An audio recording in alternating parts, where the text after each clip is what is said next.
Good morning, good afternoon, good evening, good night, good day to you, depending where you are in the world. It is the Sabbath, it is Friday night, the eve of Sabbath. So we've had the day of preparation. We are now into the Sabbath. Sabbath is from sunset Friday to sunset Saturday. It's a full 24 hours. Sabbath blessings, one and all. We're doing our nighttime devotion. The devotional is called To Be Like Jesus. The title today, The Earth Will Produce Abundantly for Diligent Workers. Ezekiel 34:27. Then the trees of the field shall yield their fruit, and the earth shall yield her increase. They shall be safe in their land, and they shall know that I am the Lord, when I have broken the bands of their yoke and delivered them from the hand of those who enslaved them.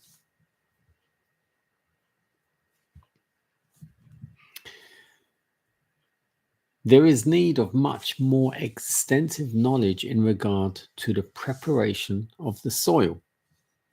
There is not sufficient breadth of view as to what can be realized from the earth. A narrow and unvarying routine is followed with discouraging results. Let the educated ability be employed in devising improved methods of work. This is what the Lord wants.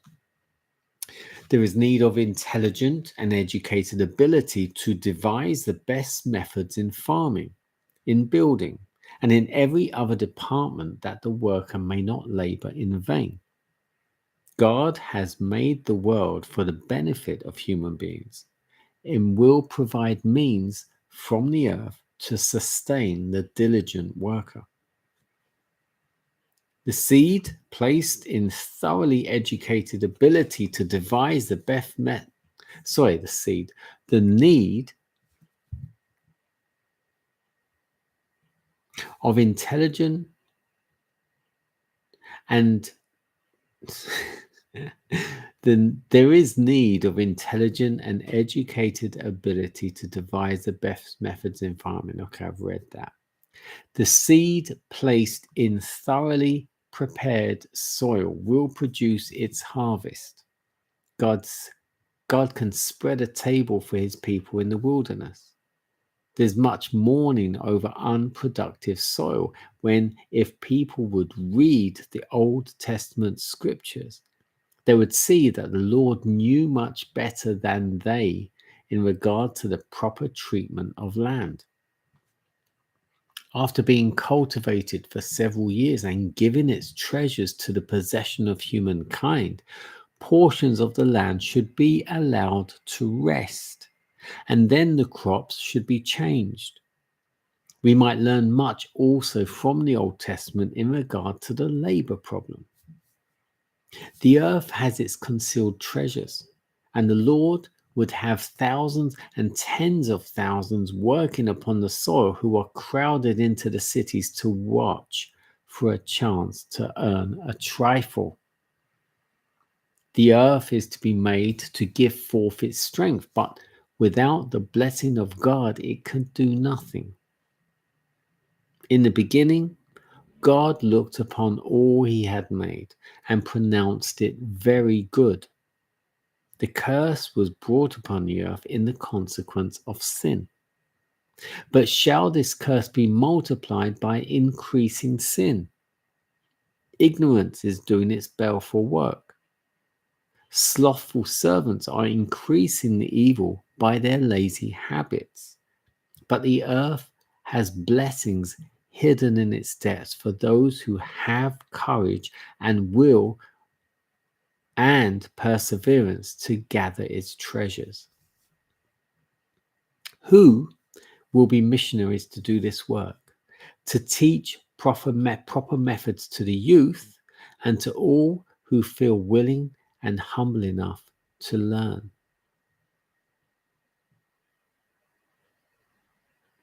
Now, I was wondering where this was going until we got to the last paragraphs. The earth will produce abundantly for diligent workers. So we're talking about farming. Now we can look at it in a literal sense.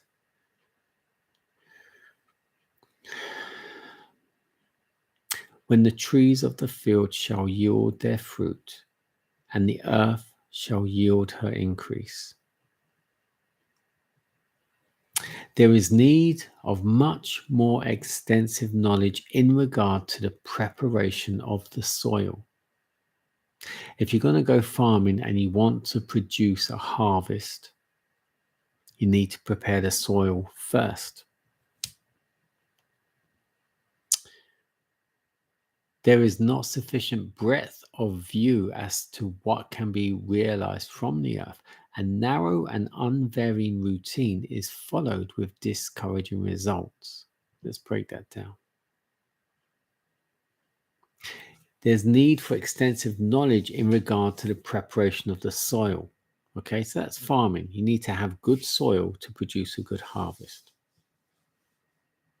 If you're going to be ministering, if you want to evangelize, you need to have good Bible study. You need to have good ground knowledge yourself. There's need for much more extensive knowledge in regard to the preparation of the soil. So you need to know how to prepare the soil before you prepare the soil. You need to know the Bible before you can teach the Bible. There is not sufficient breadth of view as to what can be realized from the earth. A narrow and unvarying routine is followed with discouraging results. So if you don't know, have a good breadth of knowledge of the Bible, you won't get the full abundance that is in the Bible. And the more you delve into it, the more you learn. And where it says a narrow and unvarying routine, if you don't change the way you study, if you're not getting anything from the way you study, then change the way you study. And this is coming back to me too.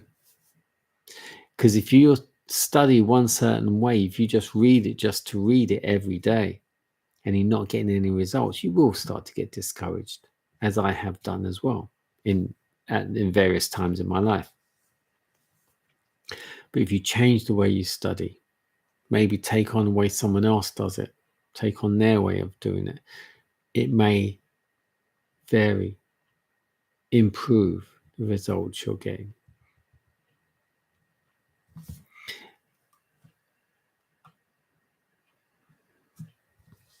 Let the educated ability be employed in devising improved methods of work.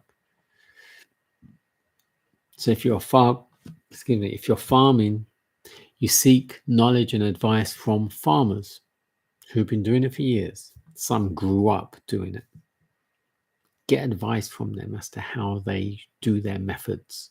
If you want to start to minister, get advice, guidelines from other ministers who have been doing it for years. Some maybe not so much doing it for years, but they are reaping the harvest because they're using certain methods.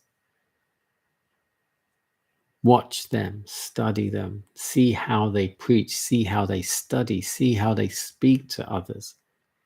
What methods, what wording.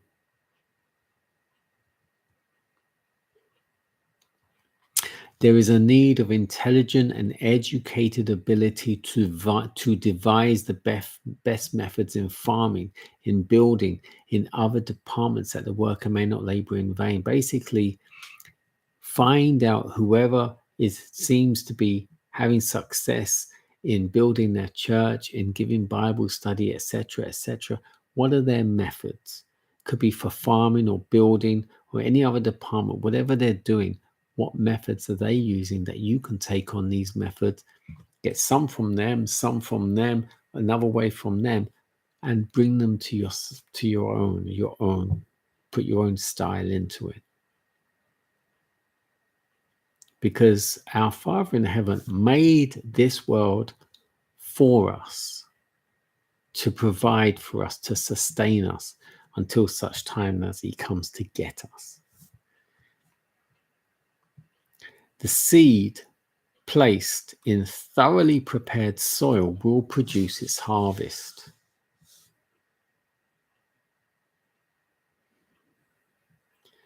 When you're giving Bible study, someone is ready to learn. So when they hear the word, may not be immediate, but when they hear it, when it touches their soul, they will be ready. It will plant itself in that person and it will grow. So giving Bible study isn't necessarily planting the seed always. Sometimes it's just preparing the soil. And then someone else maybe plants the seed, and then someone else nurtures it and waters it and helps it grow. Never be discouraged that because you're giving study, they're not doing anything with it. There is always a time for someone gets baptized and then nothing else happens from there. Someone gets baptized, they don't want studies, but then someone else comes along with a different approach and they're able to give them studies. We are all stepping stones at times in certain other people's journeys. Be honored that you've been able to be that stepping stone for them on that journey. The earth has its concealed treasures, and the Lord would have thousands and 10,000s working upon the soil who are crowded into cities to watch for a chance to earn a trifle. The earth, the Bible is there for all. And there's thousands and 10,000 crowded into the cities. We're told to not live in the cities, but come in and do your missionary work in the cities and then come out again. Come in there to do your work and then come out and live in nature. And when I say do your work, I'm not saying necessarily get a job. Yes, maybe so. But make sure wherever you are ministering. It might be just a few words in the day, but you need to touch someone's soul. Capture someone's mind. Give them a few answers to a few queries they're having. Bringing God into it. The Father is always going to give you opportunities. You need to recognize them and then use them.